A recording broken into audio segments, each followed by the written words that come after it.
तो ये वाला टैक्स आपको किसी भी दूसरे राज्य में जाने के लिए, जैसे हरियाणा की गाड़ी यूपी में जाएगी तो यूपी का रोड टैक्स, जिसको स्टेट टैक्स कहा जाता है। मध्य प्रदेश में जाओगे, उत्तराखंड में जाओगे, हिमाचल में जाओगे, किसी भी राज्य में जाते हो तो आपको ये वाला टैक्स होना ही चाहिए। तो हेलो दोस्तों, स्वागत है आपका अगेन मेरी एक न्यू इन्फॉर्मेटिव वीडियो पे। आज की जो मेरी वीडियो है वो है कमर्शियल गाड़ी के जो टैक्स परमिट से रिलेटेड, जो काफ़ी क्वेरी मेरे पास आ रही थी, उस टॉपिक पे मैं आज की वीडियो बना रहा हूँ। क्योंकि मैंने कमर्शियल गाड़ी के जो टैक्स होते हैं कि अगर आप किसी आप अदर स्टेट्स में जाते हो तो वहाँ कौन सा टैक्स आपको कटवाना है, उससे रिलेटेड मैंने एक वीडियो बनाई थी और काफ़ी प्यार आप लोगों का देखने को मिला था। और काफ़ी क्वेश्चन कई भाइयों ने मेरे से पूछे थे कि मेरे पे ये ऑल इंडिया परमिट है, ये वाला परमिट है, फिर मुझे टैक्स क्यों लेना है।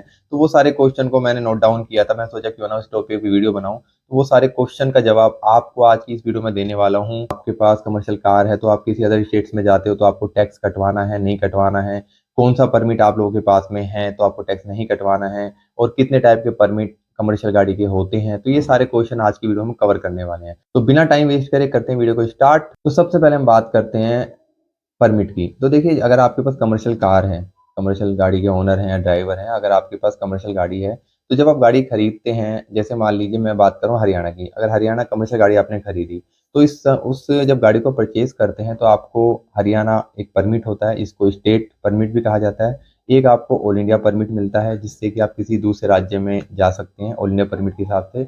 ये दो परमिट आपके पास होते हैं, ऑल इंडिया परमिट का, और एक आपको सेम उस राज्य का परमिट होता है। अगर यूपी से खरीदोगे तो यूपी का परमिट होगा, और किसी अदर राज्य से खरीदोगे तो वहाँ का परमिट होता है। ऑल इंडिया परमिट और सेम उस राज्य का एक परमिट होता है। ये दोनों जो परमिट होते हैं ये टैक्स नहीं होते, ध्यान रखना। परमिट के अलावा जैसे मान लीजिए अगर आप हरियाणा की गाड़ी आपके पास है तो आपको उस राज्य का एक टैक्स पे करना पड़ता है, जिसको स्टेट टैक्स कहा जाता है, राज्य टैक्स कहा जाता है उस राज्य में गाड़ी को चलाने के लिए। वो उसको आप आरटीओ टैक्स भी कह सकते हो।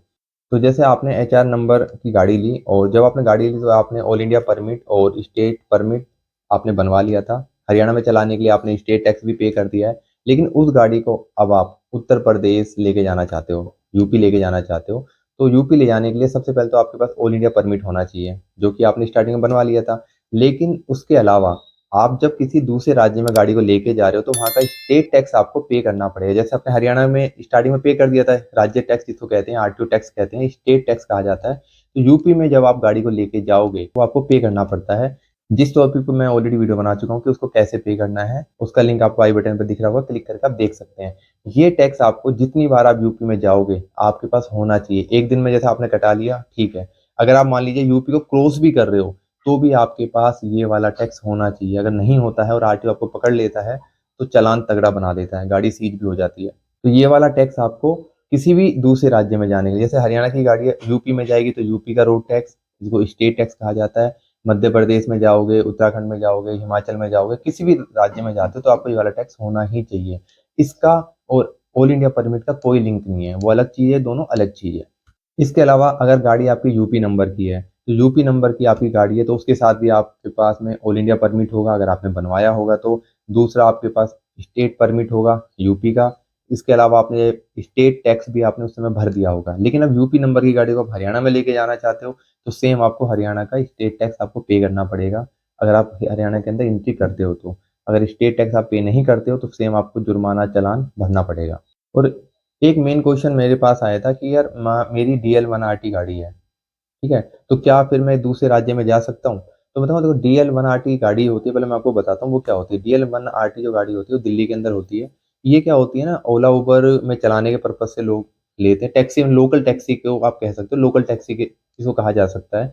इसका एक है ना एरिया फिक्स होता है, ये इतने एरिया में गाड़ी जा सकती है। जो भी भाई ये गाड़ी लेते हैं उनका मेन पर्पस होता है कि मुझे अपने दिल्ली के इर्द गिर्द, दिल्ली के अंदर ही गाड़ी चलानी है, ना मुझे हिमाचल जाना है, ना मुझे राजस्थान जाना है, ना मुझे ग्वालियर जाना है, कहीं दूर नहीं जाना है।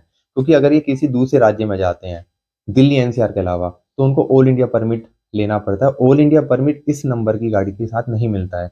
ये गाड़ी भी ऐसा नहीं है, गाड़ी किसी दूसरे राज्य में किसी अदर उसमें दूर नहीं जा सकती, जा सकती है, लेकिन उसको उस टाइम पे इनको अलग से परमिशन लेनी पड़ती है, जो कि परमिशन मिल जाती है, उसका एक चार्ज पे करना पड़ता है। ऑनलाइन भी मिल जाती है, मिल सकती है, गाड़ी कहीं बाहर भी जा सकती है, लेकिन इस गाड़ी के साथ ऑल इंडिया परमिट नहीं मिलता है।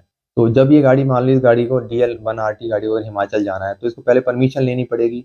फिर सेम वही है कि जैसे यूपी में एंट्री करेगी तो यूपी का टैक्स पे करना पड़ेगा, हिमाचल में जाएगी हिमाचल का टैक्स पे करना पड़ेगा, पंजाब में जाएगी पंजाब का टैक्स पे करना पड़ेगा। तो वो जो रोड टैक्स होता है वो अलग चीज़ होती है। लेकिन DL1RT गाड़ी को भी परमिशन मिल जाती है। इसके अलावा एक क्वेश्चन और ये भी था कि जो भी हम परमिट लेते हैं, जो भी हम टैक्स पे करते हैं, क्या ये परमानेंट 10 साल के लिए हो सकता है? देखो ऐसा नहीं होता। कोई भी टैक्स या परमिट जो आप कराते हो, परमिट जो होते हैं वो भी एक टाइम पीरियड के लिए होता है। स्टार्टिंग में 3 साल के लिए, 5 साल के लिए, इस तरह करके बनते हैं। उसके बाद फिर कुछ टाइम के बाद वो आपका रिन्यू कराने पड़ते हैं। सेम कमर्शियल गाड़ी में फिटनेस का सर्टिफिकेट भी होता है, जो कि स्टार्टिंग में 2 साल के, 3 साल के लिए बनता है। उसके बाद फिर वो रिन्यू कराना पड़ता है। क्योंकि कमर्शियल गाड़ियाँ होती हैं, इसमें कोई भी डॉक्यूमेंट्स आपका होता है कि लॉन्ग पीरियड के लिए नहीं होता। क्योंकि फिटनेस जो होता है उसमें गाड़ी की फिटनेस चेक की जाती है, क्या ये रोड पे चलने लायक है नहीं है। तो कोई भी डॉक्यूमेंट्स आपका 10 साल के लिए नहीं बनता है, वो आपको रिन्यू ही कराना पड़ता है। रिन्यू के टाइम पे फिर आपको चार्ज देना पड़ता है। ये ऑनलाइन भी आप अप्लाई कर सकते हैं, फिर आपको आरटीओ ऑफिस के अकॉर्ड जो भी होता है वहाँ पे फिटनेस होती है, या वहाँ जाके आपको करवानी पड़ती है। इसके अलावा टैक्स का भी आप ऑनलाइन अप्लाई कर सकते हो, उसके बाद फिर आपको आरटीओ ऑफिस जाके इसको रिन्यू कराना पड़ता है। तो कोई भी चीज़ 10 साल के लिए नहीं होती कमर्शियल गाड़ी के अंदर। तो आज की इस वीडियो में मैंने आपको 2-3 चीज़ें क्लियर कर दी हैं। एक तो ऑल इंडिया ये परमिट और टैक्स दोनों अलग अलग होते हैं। अलग हर स्टेट्स का, हर राज्य का अपना एक अलग टैक्स होता है। आप किसी भी एक राज्य की गाड़ी जब दूसरे राज्य में जाएगी तो आपको रोड टैक्स पे करना ही पड़ेगा, फ्री नहीं होता है।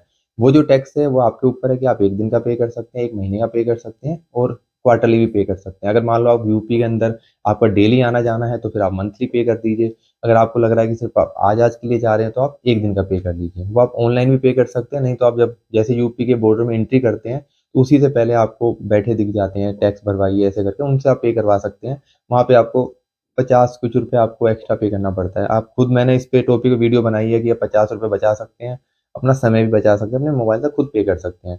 लिंक मेरे आई बटन पे क्लिक करके देख लो कैसे भरना है ये वाला टैक्स।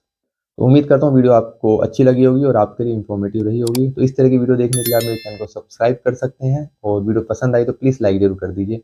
मिलते हैं जल्दी इसी तरह की इन्फॉर्मेटिव वीडियो के साथ। बाय, टेक केयर, अपना ख्याल रखिए, माँ बाप का ख्याल रखिए। जय हिंद।